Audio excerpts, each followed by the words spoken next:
Welcome to Paranormal Latte Podcast. I am your host, Dr. Kelly Renee Schutz. Sit back and relax with us. Grab yourself a really good drink. Spend an hour and let's delve into a world of chatter about the mysteries of the unexplained.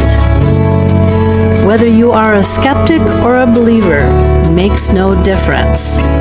It's not always in your imagination. Enjoy your day. Now that was good.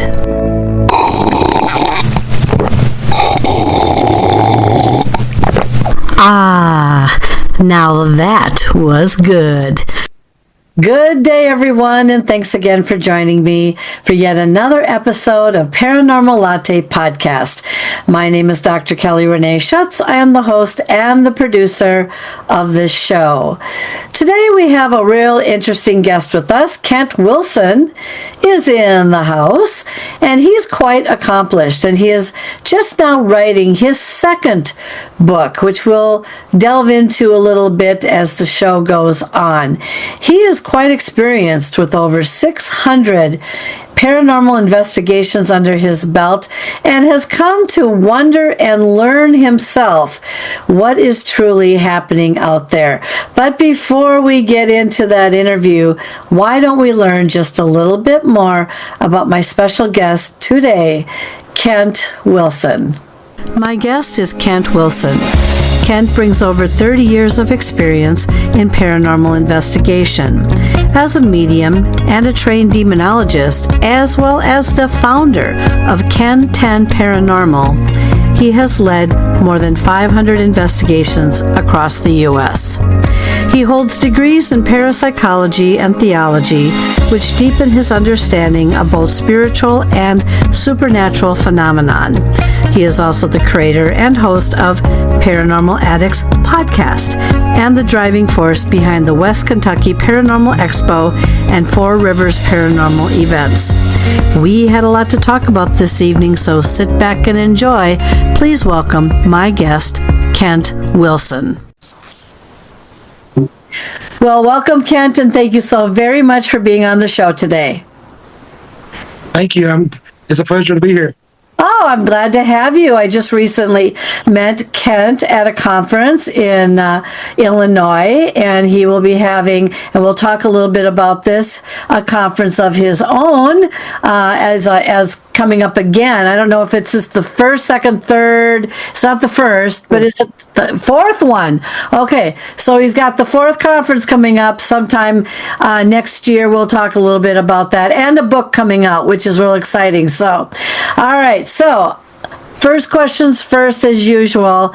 I think in this particular case, I would like you, Kent, to talk to everyone a little bit about your background, and then we'll evolve it from there.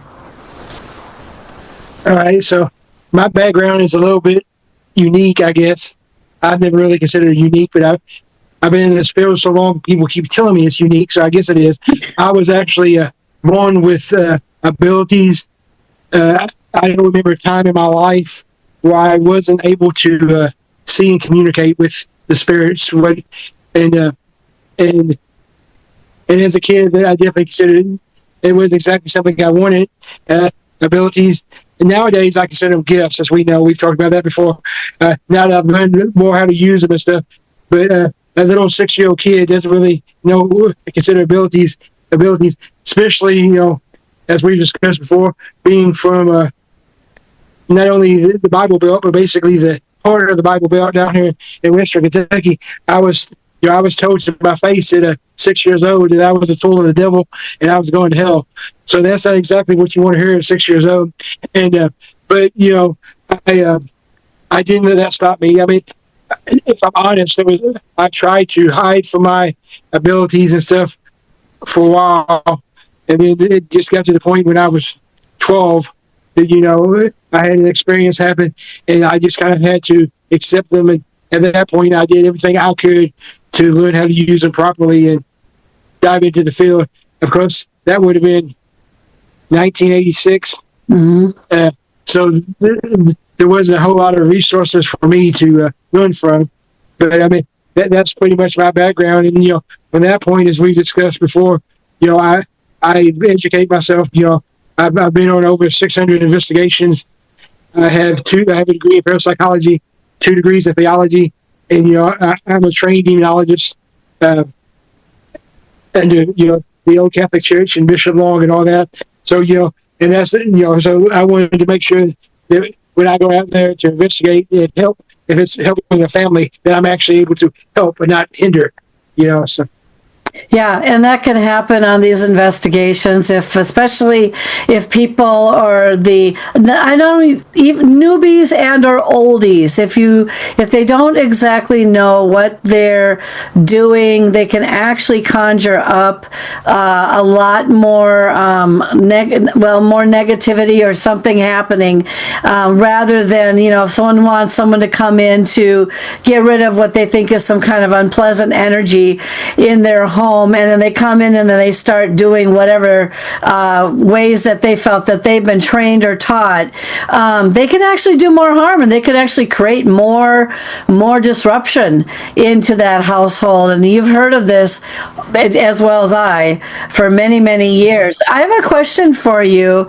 Going back to 6 years old, what kinds of things were you experiencing that made people wonder, not even just people, but made you wonder about where this stuff was coming from? Were you seeing things? Were you hearing things? What were you sensing?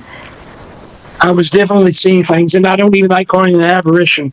I guess that's what it was.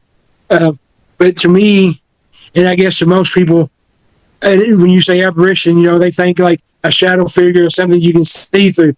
And most of the stuff I could see, and still to this day, most of the stuff I see are actually just, they're solid. It's like, to me, it's when I see them, they're basically just a human form. Mm-hmm. So I don't really like using the word apparition, but that's what they were. And this is kind of funny and sad too. But I tell people, the movie is Sixth Sense. Mm-hmm. They really got it. They really got my childhood a lot, because that was pretty much what I was going through. I could see them and they could talk to me, but I didn't really know what they wanted with me, so it scared me. I didn't have a chance to go under and hide like like in the movie. So, but yeah, So, and I guess it really started out as hearing first, because I would hear like playing or like knocking and like footsteps, and then I guess that was them getting my attention. And then once they got my attention, then I would see them. Interesting. Did you see I want to say kids, teens, adults, older people? Did you see all kinds of spiritual? I'm still going to use the word apparitions, but spiritual beings.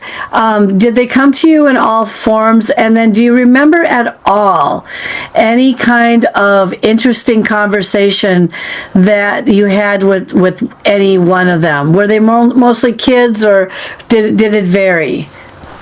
It varied. It definitely varied.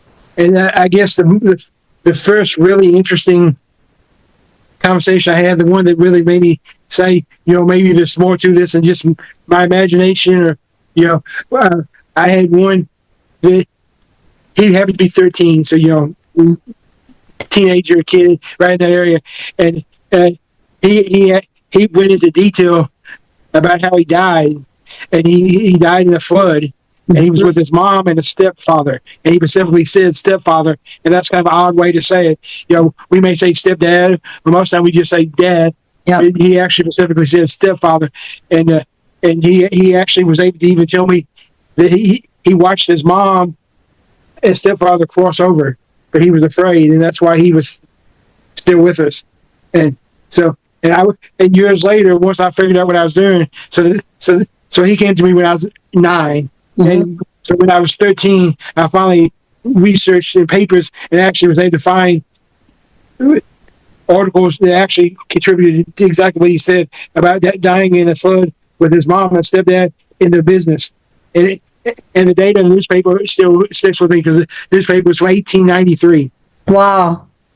Wow. Did you have those newspapers down in your area or like at a historical society or a place like that? Because I know we have those types of places here where I'm at. I went to the public library. They have all of it on microfiche or whatever. Mm-hmm. Yeah.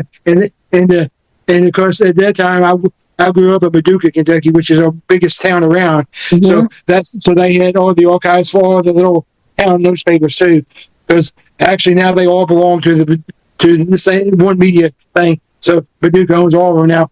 But yeah, I was able to go back all the way. They go all the way back to pre-Civil War. Kentucky's a pretty old state, so they go all the way back to that. Mm-hmm. I find that interesting. One question on that teen that came to you, when after he had told you about how he died and everything and everything, you found him in the paper. Did you ever see him since? Because some people have imaginary friends, as an example. Would you consider him someone that just kind of came to you? Where did you meet him? Was he in your house, at a park? How did you discover this kid? He was actually in my grandparents' basement in Carroll, Illinois. And it was actually, what was interesting is when he came to me, the river was actually at flood stage, so the town was actually flooded. Mm-hmm. So I don't know if, I get, water to breathe energy anyway. So especially since he died in the flood, maybe that was just the right thing. And actually, what it was interesting is many, many years later, once I actually knew what I was doing, I actually investigated a location in Hickman, Kentucky, which is where he was from. Mm-hmm. And he was a spirit that was back in that house. And I was actually able to help him cross over. Oh, wow. I think that's an important. I watch how I phrase that, because, as you know, as a lot of people see on TV and stuff, they make it look like we cross over. We don't have that power. The spirits can cross over whenever they want to. Sometimes they need guidance, and I think that's especially true with kids. I've developed, I guess we all have our own theories, but I've developed a theory of my own over all these years when it comes to kid spirits.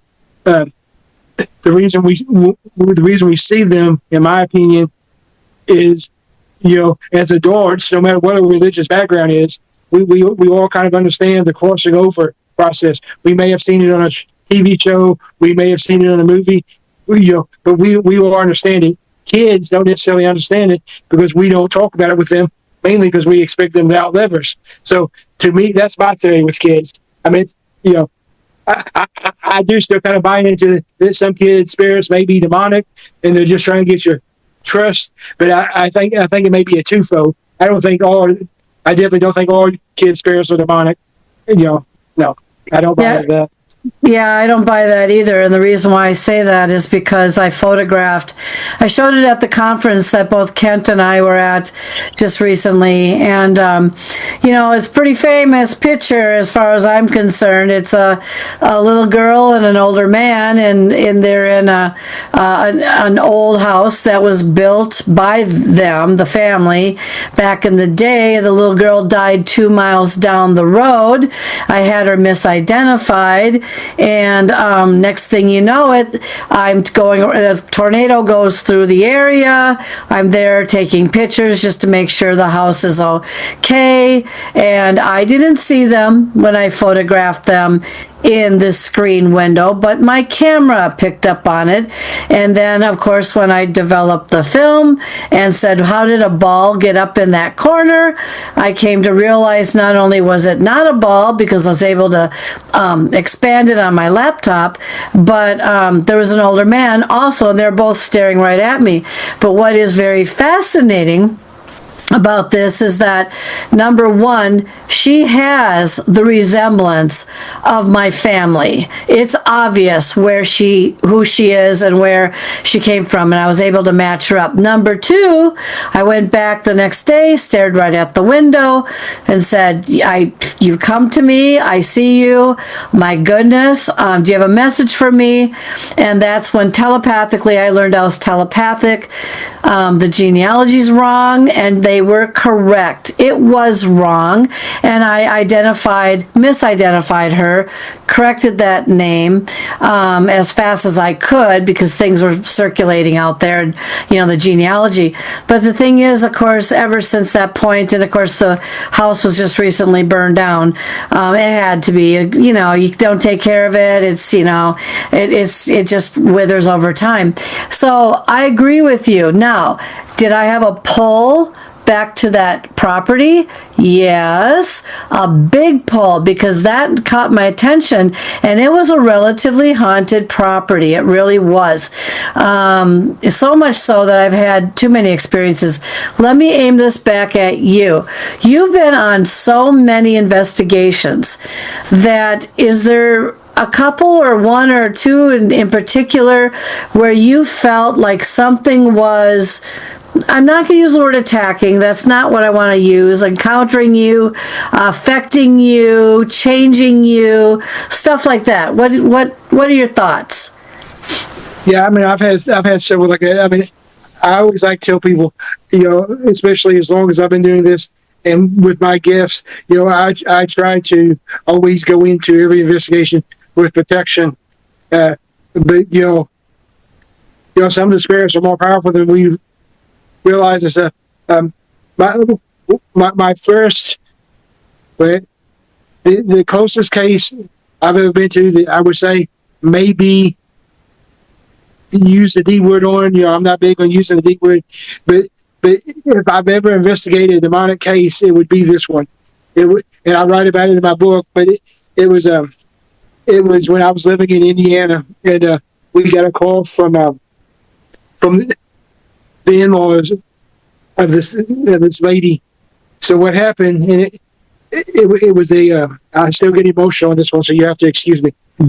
It was a murder suicide. Okay. The husband killed the kids, the wife, and then killed himself. Yeah. What was in the police report that we knew going in was they suspected that the husband was messing with a cult. Okay. He was depressed. He had just lost his job with John Deere. And he turned to alcohol, drugs, and they suspected that he was dabbling in the occult. Mm-hmm. So we made this trip, and this was still really fresh. So that was probably one issue with it. It was only 3 months after the incident, so we probably should have waited long. But when you get a phone call from in-laws crying, begging for answers, you don't say no. That's what we're here for. So what was interesting, almost funny about the case, if anything is funny, is to get to the house is almost like going through a Stephen King movie. And I say this because we had to go underneath the famous Crying Baby Bridge in Indiana, the one with supposedly the mom, blah, blah. You have those in every town. But we had to go under the one in Indiana. And then when we got to the house, catty corner from the house was the 1880s cemetery that had been abandoned with weeds growing over it. So it was this kind of, So when we got there, the neighbors had decided to try to take down the house on their own. Mm-hmm. So they had took a bulldozer and knocked it down. So we had to climb through what was the attic. It was the attic window, but when we climbed through it led us to the second floor. So when we got there, most of the police tape and blood was still there. Yeah. So the kids' room was exactly what you would expect it to be. Apparently, the father killed the kids in their bed while they were asleep. Mm-hmm. So, I'm not going to say a whole lot about it. It was what you expected. Yeah. And so then we got to the master bedroom, and apparently the husband had made his wife get on her knees.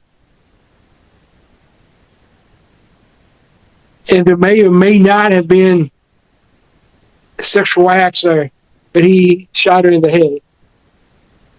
And then, he shot himself on the bed. And so all that was pretty much what what you expect. And this whole time while we're walking through doing this investigation, I have everybody trying to communicate with me at one time. Mm-hmm. And so while we're looking around, something keeps telling me to move the dresser. So when I move the dresser, there is a 2x2 square cut out of the wall. Yeah. And when we pull it open, there's his diary, his journal. I guess this is a guy, it's a journal. His journal was in there, and he actually has where he's like, I'm going to try this prayer, I'm going to try this practice. He actually has his step by step where he was actually, and so I was able to send that over to the cops, and then we were called. I kept getting pulled to the closet. It had it was like a 1960 farmhouse, so it had the big walk-in closets, and I kept being called to the closet. And when we got to the closet, on the wife's side of the closet, all of her stuff, there was a piece of the carpet that was cut in a square. So when we peeled it back, the padding was also cut in. So when we peeled back both of it, there was actually a pentagon. Mm-hmm. It wasn't a good one, but it was an attempt at a pentagon on the floor. So that's one of the cases I remember more than anything for a couple reasons. One, I was actually able to help the police and stuff. But the most important thing, the reason I hold on to that case the most, is I was actually able to give the in-laws the answers they wanted, because the wife and the kids let me know that they did cross over, and they wanted me to know that she wanted me to let her parents know that they had crossed over and that they were no longer there. So that was good. But since I did not do my detachment prayer like I usually do, I did have an evil spirit follow me to the gas station down the road, and I was vomiting the whole time.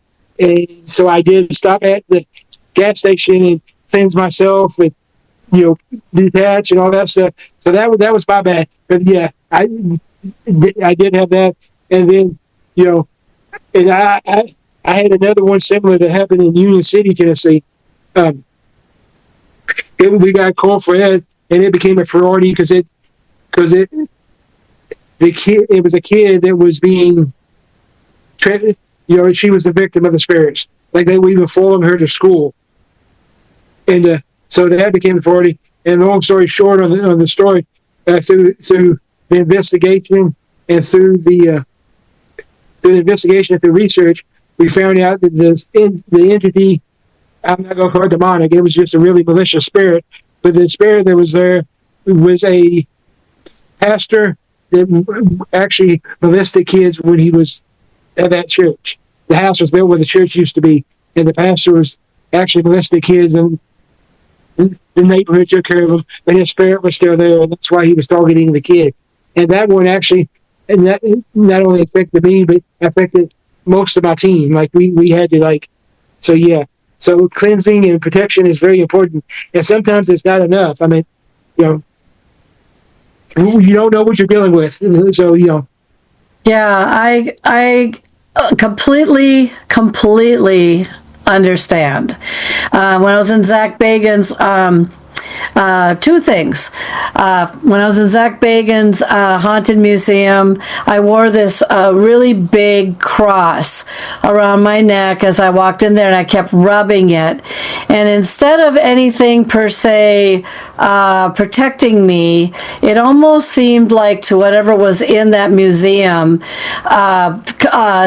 took it as a challenge to get at me, which whatever it was did. Took me out. My frequency went down to 0, practically crawling up the back stairs to this other area, went into a trance. I could go on for days. I do talk about that story a lot. So my husband actually at the conference brought up something. He's a very diehard Catholic. He did not want to be there at all because it's a very haunted place. For those of you listening to this program tonight and hearing us talk about this conference that Kent and I were at, a very, very negatively haunted place, and my husband just did not want to go in there at all. He's a good sport, and we had the holy water with us. But the thing is, he said, I saw a lot of people, he said, walking around holding rosaries in their hands. He says, you know what? It's not enough to just hold a rosary. You got to use it. You got to be able to figure out what to say and, use it.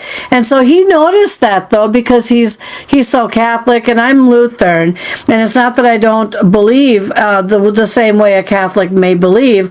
I just I don't know, I'm always kind of down the middle on everything and stuff like that. So yeah, I had occurrences at the conference.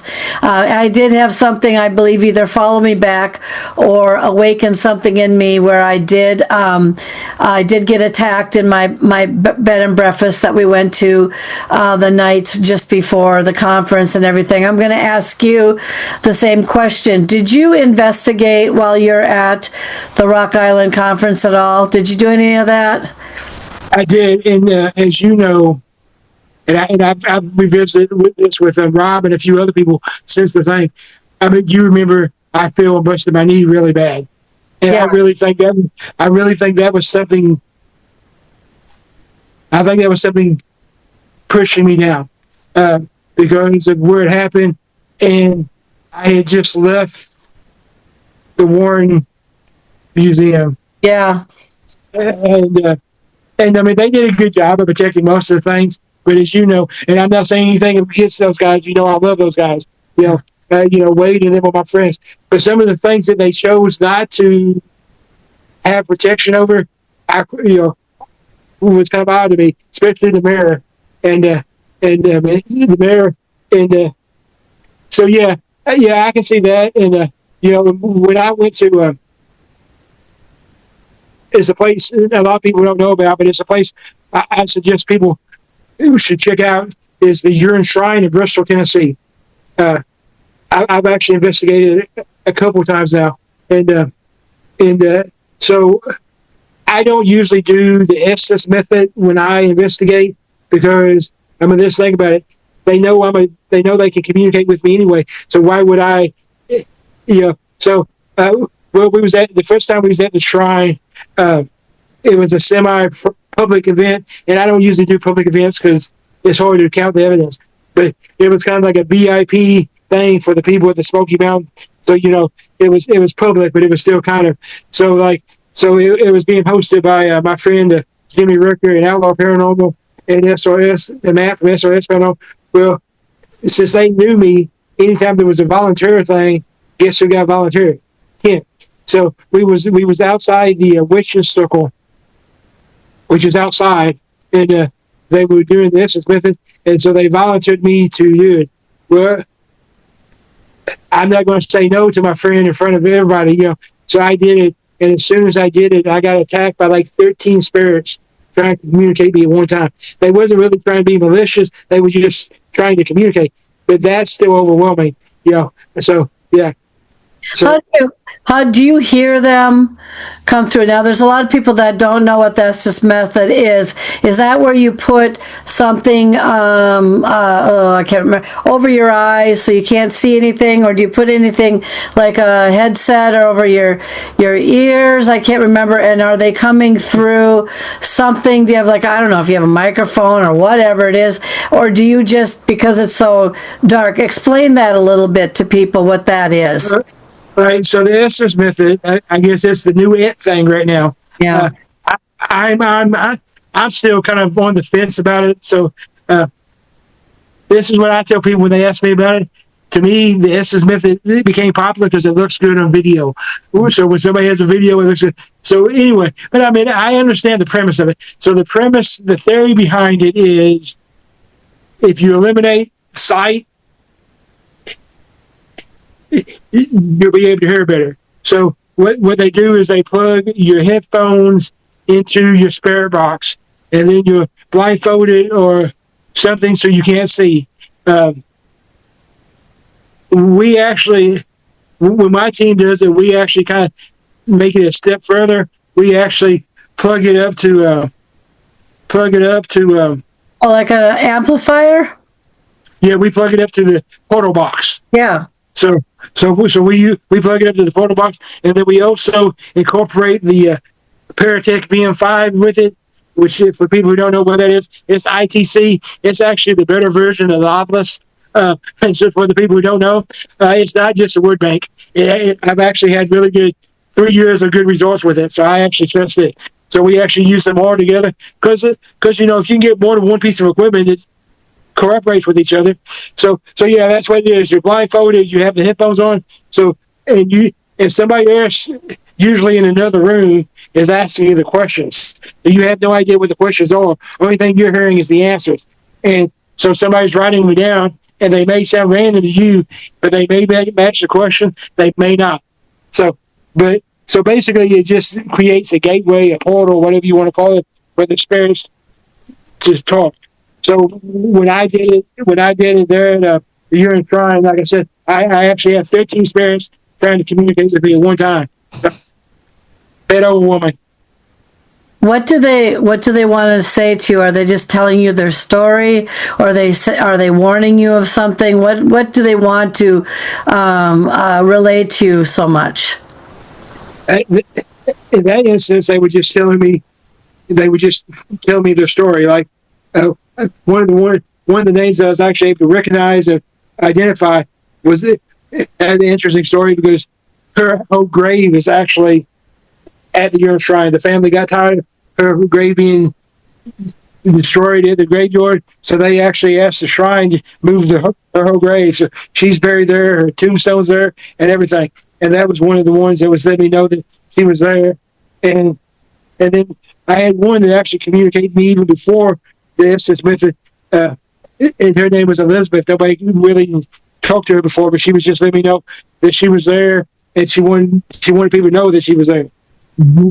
Yeah, I find that, and especially if they know if you're like a beam. And so do you think over time, since we can even go back to your age 6 and go all the way over time, especially when you dabble in a lot of investigations, do you find your abilities strengthening or being about the same? It's definitely strengthened, and it's strengthened. I've learned how to use it, and when I investigate, I still try to do more of the scientific method, especially if it's a residential. And I know we're pseudoscience, so I know that, but it's still scientific. And so, especially if it's a residential, because it's a lot easier to go to the homeowner and be like, "This is what I captured on video," or "This is what I captured on the EVP." It's a lot easier to give that to the homeowner than be like, "Well, I had this conversation with the spirit." But what I do is when I first go into an investigation, I use my abilities to tell me where I need to set up and what I need to set up, and that kind of stuff. So I've learned to trust my abilities, and and honestly, if I'm going to do a walkthrough of some location and I have an entity tell me you don't need to be here, I don't need to be there. So. What's interesting too is that I have found, I don't know if I've really had a lot of occurrences with something really hostile. I would say that when you got tripped or you fell down, I saw your knee that you posted on Facebook, and it kind of had, I have also, by the way, been tripped downstairs before. Now, even if you're on a flat surface, it doesn't matter if you're flat or bumpy or whatever, but I was in a church. I was many years ago a professional. I still am a professional, but I'm not active wedding photographer. So I was in a church by myself, trying to get things situated and ready to go for this wedding. And I did see a black shadow drift down the middle of the aisle, and I didn't think much of it at first until it dawned on me that we were in an area that would not have picked up a reflection or any kind of a shadow cast from anything that would have created that. And then I kind of snooped around a little bit, in fear, of course, wondering where that came from, or tried to do process of elimination. And then it was at the point, though, when I went out of the church where I literally felt something trip me, and I started, and you know those churches that have these very steep stairs, you have to go down about 30 concrete stairs and all that sort of thing. Yep, there I went, started to tumble, and my camera went one direction and I went the other direction and stuff. So I'm going to ask you the question: have you visually seen shadow people, individuals, entities, beings, whatever you want to call it, and what do you attribute that to? So, yeah, I mean, first of all, I want to, go with your story there. I like to tell people, in my opinion, churches are some of the most active places you go to. Yeah. I mean, as you notice, I don't like to use the word haunted, because outsiders look at, if you say haunted, they look at it as a negative thing. So I tend to use the word active. So, but yeah, churches, hospitals, to me, those are probably your two most active places. And I think with hospital, when it comes to churches, the way my reasoning behind that is, well, when they were alive, that was a safe place for them. So that was so they may not stay there, but they may be like the transitional place until they can go home or whatever. But that was a safe place for them, so that's where they return to. But yeah, I have the I can definitely see, like, if somebody has an attachment or something like that, and I think it's important. People get it wrong a lot. I mean, when it's an attachment, an attachment really has to be invited. It can be subconsciously invited, yes, but I mean, a ghost can't just attach to you. A spirit, whatever, thanks to the parapop culture, as I like to call it, we have a misinterpretation of stuff. Spirits, if they're still here with us, the ones that are still here with us, they choose to be here. They can't be. They're not trapped. It's not like it's not like you see on TV or on the movies. They're not trapped here. They choose to be here, and really, that's our job as investigators, is to figure out why they choose to still be here. So, and that goes even further if they're attached to somebody. The most recent case I had is that we actually had an ex-husband attached to his ex-wife and his kids, and he was actually, and what he wanted his murder solved. He wanted people to know who murdered him, and apparently, I turned it over to the cops once I got done with the investigation with evidence. But apparently, it was his ex-wife's new boyfriend that ended up doing it. So that's why he chose to be attached, was because he wanted people to know, and really he wanted his ex-wife and his kids to know more than anything. So, and that's just like, I guess, a hot point in the paranormal field right now. I mean, even going back to Rock Island would be objects with attachments, haunted objects, whatever terminology you want to use. And, I've investigated that topic a lot, especially, like on my own podcast, especially when I'm talking to like Wayne and Dan Riviera, God rest his soul, and, those people. And Dan actually probably had the best theory I ever heard. And for the people out there that don't know, Dan was Annabelle's handler. Dan was the only person that was actually allowed to remove Annabelle from the enclosure. I guess is the best word for it. I don't want to call it a cage, an enclosure. And but even Dan says, he's like, I don't think God would possess a doll or an object. He's like, I think what ends up happening is, this is mine and his theory together.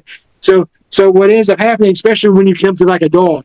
So, most of the time when you have a doll, that's that girl's, especially, that's her best friend, growing up, what she tells all her secrets to. That's especially if they're sick. That's all that, and then so all that residual energy goes to the doll. And then at what point? The question is, and this one actually came from Wayne. He's the one who asked this. So at what point is there so much energy in an object that it becomes its own entity? Yep. And that's when you have quote unquote haunted dolls. They're not actually haunted, but there's so much energy around it and so much attachment energy around it, they have become their own entity. Yeah, I agree with you 100%. There are so many things that a person cannot always explain regarding that energy. Yeah, the object itself, if you think about the oils and things on your hands, the most haunted objects that I know of, or at least have been reported, the number one is dolls, because there's so much handling of these dolls and so much emotion and so much whatever coming off the body onto these dolls. The second thing is you're getting then into your dresser drawers, because your hands constantly open and close these dresser drawers, and you've got whatever it is, every type of mood that you're in, you're opening and closing, and you're impressing this energy into, in fact, it just dawned on me right now. I used to teach a speech class, and there was a podium, wooden podium that we always had up in front of the class, and I said, if you get nervous and you feel like you're getting ill or whatever, redirect your energy into that wooden podium. Start squeezing it and redirecting. And you know what? It just hit me like right now. Here I am having hundreds and hundreds of students directing their energy into this wooden podium that helps them to calm down. But all of this goes into it. Can you imagine how active, these podiums might become, and people would never know the difference? It's very interesting when you think about it.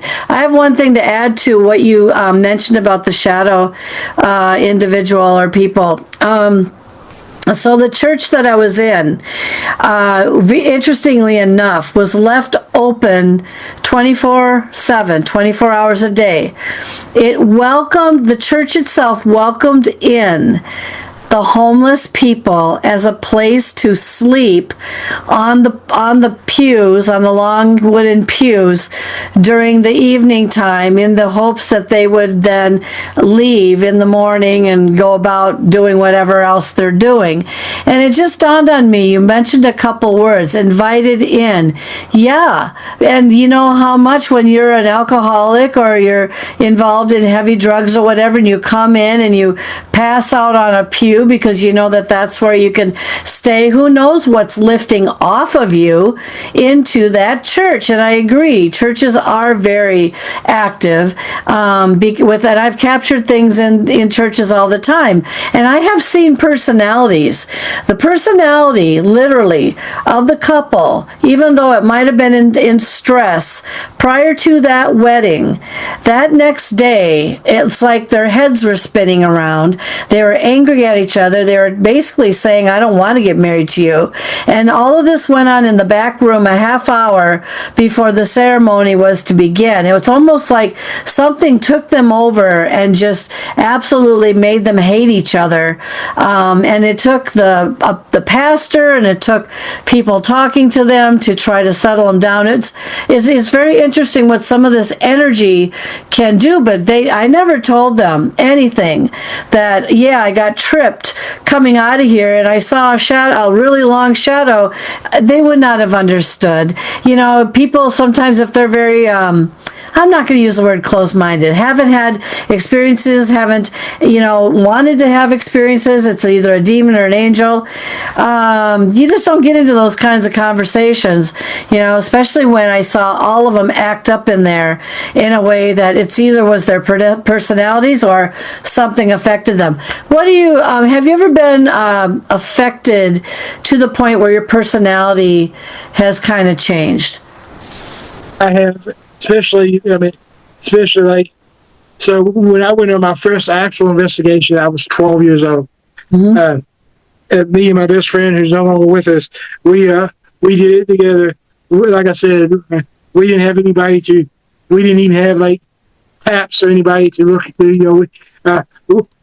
We had Robert Stack on Unsolved Mysteries. One Friday night a month, he would do the supernatural thing. So we had him, and then I checked out every book I could in the Paducah Library and the Heath Middle School Library, and which was mostly like Ed Lorraine Lawrence books and a few on parapsychology, and that's what we had. So so when all of our friends were going to like the haunted attractions and all that stuff, that Halloween, we decided to spend the night, and as opposed to actual haunted house, and it's another one that I actually talk about in my book, because it's an interesting story. It's still like this. The story is still relevant today. For whatever reason, it was another like murder suicide thing or domestic abuse. But the house had been. But when I was 12, the house had already been abandoned for like 6 years. But for some reason, at midnight, every night, like we have to remember, this is abandoned, so there's no power to it. But for some reason, at midnight, every night, the living room light would come on and the air conditioner would kick on. It didn't make any difference. It was winter, summer, and I had actually forgot about that until I was writing my book, and my publisher was like, that would be a good way to end your book, going back to where you all started. So I went back, and the trailer park is not even there anymore, but the trailer's still there, and it's still, so I don't know. But anyway, so we decided to spend the night there, and honestly, looking back, I probably did more harm than good in that location, because I had no idea what I was doing. But when me and Tracy got back to his house, which was just up the road on Oak Hill Road, when we got back up, like I was in a bad mood, but Tracy actually attacked his sister, like physically attacked his sister, which was not like Tracy. And so so I've experienced it, I've witnessed it, and that's a lot of times when you have a malicious spirit, that's what they do. They change you. They put you in a bad mood, and I be careful how I phrase that, because everybody on YouTube now likes to say everything's demonic, and we're talking about less than 1% is demonic. There are a lot of malicious cases, and what I like to explain to people when it comes to a malicious case, this is the way I like to explain it. So you have to excuse my language here. If you were an asshole when you were alive, you're going to be an asshole when you're dead. So that's what a malicious spirit is, and that's what most of your quote unquote demonic cases are. They're not really demonic cases. This is what I tell people, and this comes from somebody that's I've been trained in demonology, and those people don't want to see a true demonic case. They don't want to see it, and if they do see it, they're not equipped to handle it. So be careful what you wish for, because maybe one day they'll actually get it, and they're not going to know what to do. I mean, they'll probably pee their pants, to be honest. Not only that, then all of a sudden, if there's an attachment involved, and something decides to attach to them or continue to follow them, or to be, make their life miserable for whatever reason, this is what people don't get and they don't understand, is that you can't turn it off and on like a light switch sometimes. You can try and turn it on, and the minute you turn it on, that's really great and dandy, but what are you going to do if you can't shut it off and turn it off and leave it where you found it? It's not all fun and games with some of this energy out there. And I agree with you. It's usually the 1%. It's always the 1% on everything. That's a general rule of thumb here. It's not always what people think it is, and it's not. My nephew was telling me over the weekend, I was at a wedding, and he said, we're going on a ghost hunt, and he's like in 10th grade. We're going to go and we're going to hear about the story of this haunted library, or whatever it is. We'll use library. And he was all kind of interested in that, and then I told him what I did, and of course it was hard for a kid to wrap his head around what his aunt does and what she knows, because they only know it from a certain certain point of view, level, But when you're in this for a long period of time and you've been doing this for years, your perception of it changes dramatically. I'm going to send him a book that I had down at Rock Island, and it's a very simple book, easy to read. Someone his age would be able to understand it a little bit better. But what would you say? How do you know what? I had mixed emotions of watching, and this is any conference, everybody. This isn't just Rock Island. This is every conference. When somebody brings their child into, my God, a place that could be easily attachments or things could happen. What do you have any thoughts about children or young teens and ghost hunting or searching when they don't really understand fully what they might be getting into? Yeah, and I like that question because a lot of times I think when I say I started out as 12, everybody's like, oh yeah, no, that's not a good age to start out with. If I could go back and do it, probably not. But I'm also kind of an exception because I had the ability. So, So I didn't get to choose myself. But yeah, we have a good friend of mine who has a team here where I live. They're actually doing a ghost hunt at the library for teens. And I am not a fan of that.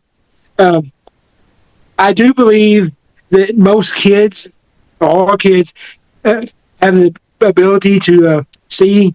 They may not understand what they're saying. I tell parents all the time, if your kid has an imaginary friend and they can go into a lot of details, that might not actually be an imaginary friend. But I don't. But opening them up to possibilities, especially like Rock Island, especially because like you said, that place is not a nice place. So open it up to the. I mean, if it is a demonic being, or even if it's a malicious being, right. They see a kid, they can take the form of a kid and get their trust, and then that's when you get in trouble. And so I'm not a fan of it. My son actually investigates with me, but I didn't let him start until he was 17. And really, he just runs the video camera. I don't let him do. I won't put him in danger. I mean, I don't like it. I'm not going to tell somebody how to parent their kids, but I definitely don't recommend it. And if you do it, please be careful. And that's why anybody that's getting into the paranormal field, it's not really safe anymore to do it by yourself. At least go find a reputable team, or go on a couple of public investigations first to make sure that's really what you want. I'm not a public investigation person, but it's good for the people who are just getting into it. And don't put yourself in danger. There's no purpose in it. I won't put my team in danger. I mean, I am bad about putting myself in danger, Kelly. But when it comes to my team, I won't. The only investigation I ever ended without it was not a residential investigation. If it was a residential, I would have stayed. Period. Because when it's a residential, I'm there to help the family. And if I leave, who's going to help them? So if it was a residential, I wouldn't have done it. But this was just investigating an abandoned hotel. Thankfully, they don't allow investigations anymore because it was a dangerous spot. They actually shut down investigations once before because of how violently haunted it was, and then they opened it back up. And but I like to tell people what you have to understand about this location is they want it to be violently haunted. They have five verified deaths there, whether they're by death, whether they're by suicide or murder or whatever. And when I verify a death, I do it by coroner reports and police reports. So when I say verified, I mean verified. Of the 5 verified deaths they still have 3 bloodstained mattresses. They have a bloodstained bathtub, and then the 5th one, the guy drunk himself to the point that he hung himself in the closet beside him, and they still have all of his liquor bottles, and they encourage you to bring a liquor bottle for him. We didn't do that because that's provoking. And so when we went there, what they like to say, what they like, the little catchphrase that they use is, "Oh, ghost bite," and I didn't believe that because, yeah, but I did get my ghost bite, Kelly. You It did? didn't feel like a bite. I did. I'll see if I can show it to you. Can you see it? No, you can't see it. Yeah, it's on my leg. And it didn't feel like a bite. I like to tell people that. Don't think it felt like a Indian burn, like a really deep Indian burn. And I was in the bathtub, the bloodstained bathtub that I mentioned. And it started out as just a regular EVP session. And I'm a very respectful investigator, as you know.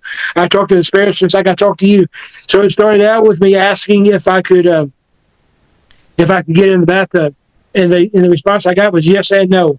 I'm like, well, I can't do both. So I got in the bathtub and I talked to her for probably 10 or 15 minutes. Well, she told me to get out.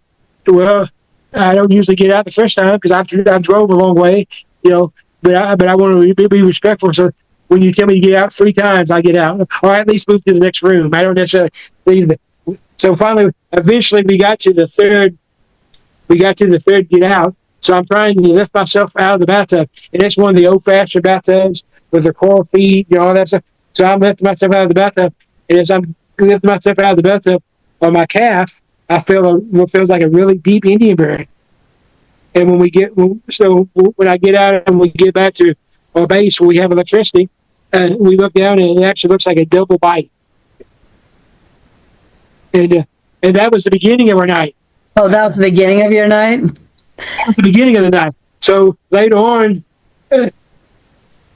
actually, the most infamous room there, we didn't really have any negative experiences. We had sad experiences because the whole story of that room was sad. This 19-year-old girl ran away from Michigan to come to this little transit hotel in Kentucky. Nobody really knows much about her. I mean, you can't find anything. But she ended up drawing pictures with crayons. Nobody knows about crayons, but she drew pictures with crayons of like landscapes, like mountains and stuff. And she would write Bible verses on them, and she would hang them in her room. But she ended up slicing her wrist and bleeding out. Well, her bloodstained mattress is still there, and all the pictures are still there. Well, the only thing we could figure out through communication and through little history we could find is apparently she had her heart broke, and she was coming to restart, but got depressed, maybe by one of the other evil spirits there. But so that's just a sad story. Nothing really happened in that room. But the girls communicated with her better than the guys did. She did not like talking to the guys. Yeah. So while the girls were talking to her, we went to the room that I told you about where the guy drank himself to the point. Well, I decided, being me, I needed to go in the closet where he hung himself. So as soon as I got in the closet, all my energy was drained and I hit the ground. Dennis had to pull me out of the closet. So that's really all that happened to us, to the guys. Now, when we switched places, it got interesting.